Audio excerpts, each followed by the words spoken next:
Let me see your teeth first. Open your mouth. Which one did you lose last night? Oh yeah. You have two more? It's loose.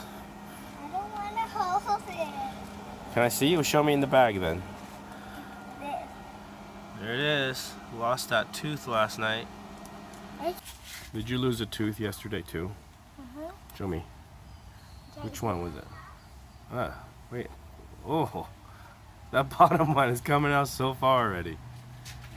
Just like it just pushed the old one out.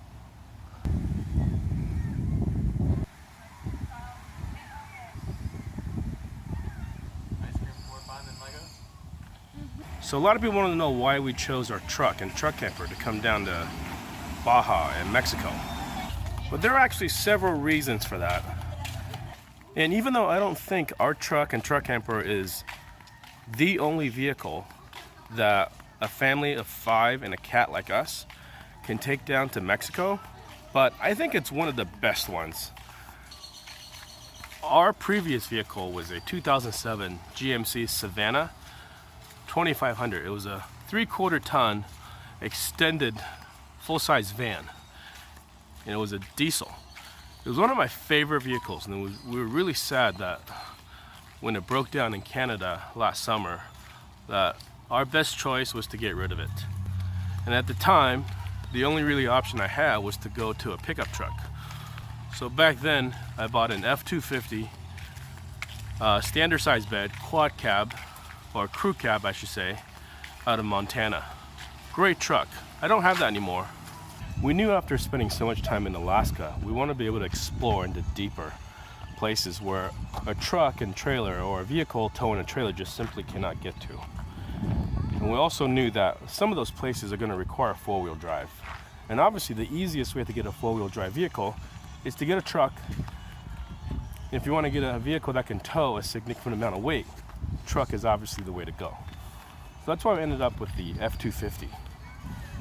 And with the diesel engine that we had in our first truck, it had more than enough power. In fact, it was an amazing truck, but it had a few problems. First of all 2007 and newer diesel vehicles in the United States now require the use of diesel exhaust fluid as well as a diesel particulate filter in the exhaust system. That's great for the environment and it makes a modern diesel really, really clean, but it's problematic when you travel to places like Mexico. You know, because diesel exhaust fluid is not required in diesel vehicles in Mexico, it's kind of hard to find, but you can find it. But the bigger problem is ultra low sulfur diesel. The fuel that is required to use with a diesel particulate filter, that can only be found within about 500 miles from the border of the United States.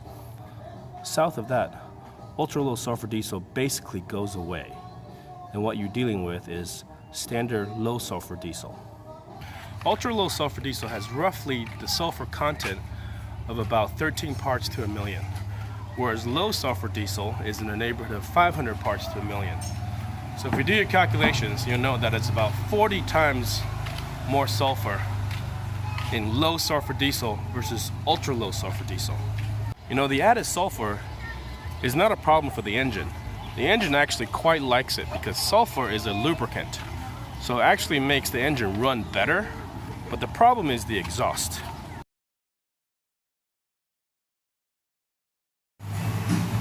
Today's lunch is Burrito Revolucion.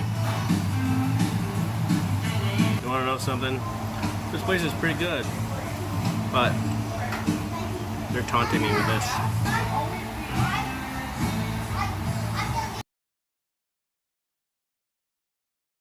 With these modern diesels, the diesel particulate filter is part of the exhaust system. And what it does is it collects all the soot, and every now and then it does a regeneration cycle that burns the soot and passes the carbon out the tailpipe. And it can only do that so many times in its life. Once it's spent, you got to get a new one. And they're not cheap.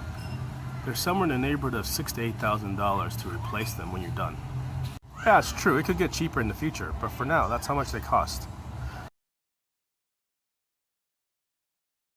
What flavor did you get today, Ava? Lemon. You got lemon too? What about you, Mila? Beer. Beer? Berry. Berry. Not beer. Oh. I don't drink beer. Now let's imagine. Let's say your diesel particulate filter is supposed to last the entire life of your truck. Let's say hypothetically that's 20 years. With 40 times the sulfur content, and it has to work 40 times harder, now your diesel particulate filter is only going to last about half a year with the same amount of use. So obviously that's just one of the many reasons why we chose the vehicle that we have today. But it's one of the big ones. It's probably one of the deal breakers for us bring our diesel truck down here. Now getting a gas truck is a totally different story. Here in Mexico, the gas Ford F-250s are all over the place. They're built exactly the same as they are built in the US. If you bring one of these F-250s down with a DPF, chances are you're not going to find somebody who knows how to repair it if something does go wrong. The gas engine, on the other hand, we're good. So if you take the modern diesel engine out of the equation, that eliminates pretty much all diesel trucks made 2007 and later. And it also eliminates all Sprinter vans, which is another vehicle that we consider taking. But Sprinter vans didn't work for other reasons. The Sprinter van is a unibody construction, which means that it's not going to be able to tow as much. Our plan was always that once we're done traveling out of the US and we'll get back to the US, we won't even be able to use the same vehicle to tow the Airstream once again. So whatever vehicle we got has to be able to haul the truck camper as well as tow the Airstream at the same time. And that brings up our choice for the truck camper. There are a lot of truck campers out there, but very few fit our needs. We wanted a camper that was light, but also very durable. And we also wanted a camper that was easy to take to places. So we don't want it to be too unwieldy, too big, too heavy, too wide, or too tall. The four-wheel camper seemed to fit the bill just about perfectly. All of its competitors don't really come close to what they can offer. So that's about it. That's pretty much how we came to the conclusion to have the rig that we have today. And so far we've been living in it full time for about 4 months, and everything's going perfectly. With a family of 5, it's obviously very crowded, but with the flexibility that it gives us, it is exactly what we've been looking for.